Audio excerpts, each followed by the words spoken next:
Assalamualaikum warahmatullahi wabarakatuh. Perkenalkan, nama saya Kifra Safira dengan stambuk D1A121042 Agribisnis kelas B. Pada hari ini saya akan menerangkan materi ketiga, yaitu konsep dan urgensi integrasi nasional. Secara etimologi, integrasi nasional terdiri atas dua kata, yaitu integrasi dan nasional.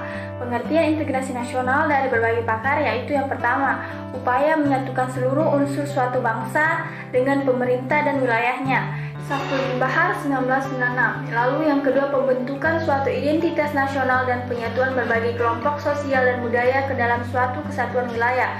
Riza Nur Afandi 2001. Lalu yang ketiga, bersatunya suatu bangsa yang menempati wilayah tertentu dalam sebuah negara yang berdaulat. Juliati Suroyo 2002. Lalu yang keempat, proses penyatuan berbagai kelompok sosial budaya dalam suatu kesatuan wilayah dan dalam suatu identitas nasional. Ramlan Surbakti 2010. Apakah integrasi nasional ada padanannya dalam bahasa Inggris? National integration is the awareness of a common identity amongst the citizens of a country. It means that though we belong to different castes, religions, and regions and speak different language, we recognize the fact that we are all one. This kind of integration is very important in the building of a strong and prosperous nation. Kurana 2010. Ada pengertian dari para ahli atau pakar asing mengenai istilah tersebut. Misalnya, Kurana 2010 menyatakan integrasi nasional adalah kesadaran identitas bersama di antara warga negara. Ini berarti bahwa meskipun kita memiliki kasta yang berbeda, agama, daerah, dan berbicara bahasa yang berbeda, kita mengakui kenyataan bahwa kita semua adalah satu. Jenis integrasi ini sangat penting dalam membangun suatu bangsa yang kuat dan makmur. Selanjutnya, jenis integrasi. Pertama, yaitu integrasi bangsa. Integrasi bangsa menunjukkan pada proses penyatuan berbagai kelompok budaya dan sosial dalam satu kesatuan wilayah dan dalam suatu pembentukan identitas nasional. Lalu yang kedua, integrasi wilayah. Menunjukkan pada masalah pembentukan wewenang kekuasaan nasional pada pusat di atas unit-unit sosial yang lebih kecil yang beranggotakan kelompok-kelompok sosial budaya masyarakat tertentu. Lalu yang ketiga, integrasi nilai menunjukkan pada adanya konsensus terhadap nilai yang minimum diperlukan dalam memelihara tertib sosial. Lalu yang keempat, integrasi elit massa menunjukkan pada masalah penghubungan antara pemerintah dengan yang diperintah, mendekatkan perbedaan-perbedaan mengenai aspirasi dan nilai pada kelompok elit dan massa. Lalu yang terakhir, integrasi perilaku. Integrasi tingkah laku atau perilaku integratif menunjukkan pada penciptaan tingkah laku yang terintegrasi yang diterima demi mencapai tujuan bersama.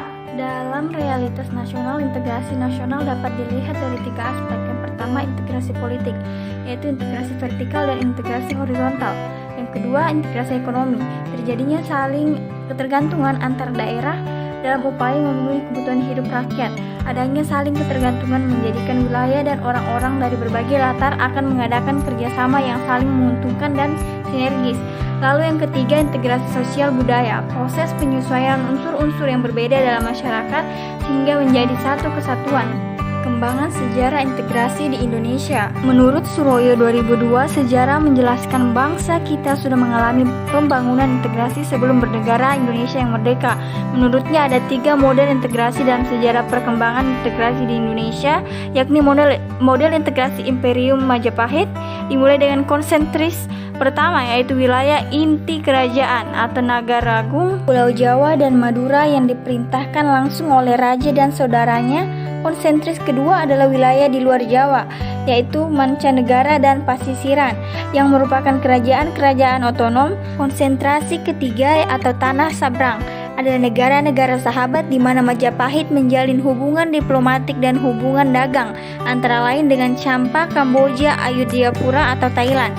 Lalu, model integrasi kolonial. Integrasi model kolonial ini tidak mampu menyatukan segenap keragaman bangsa Indonesia, tetapi hanya untuk maksud menciptakan kesetiaan tunggal pada penguasa kolonial. Yang kedua, model integrasi nasional Indonesia.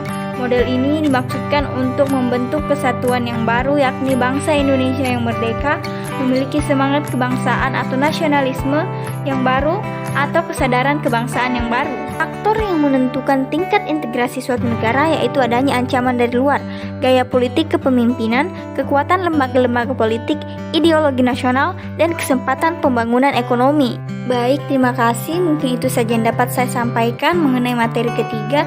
Lebih dan kurangnya mohon dimaafkan. Wabillahi taufiq wal hidayah. Wassalamualaikum warahmatullahi wabarakatuh.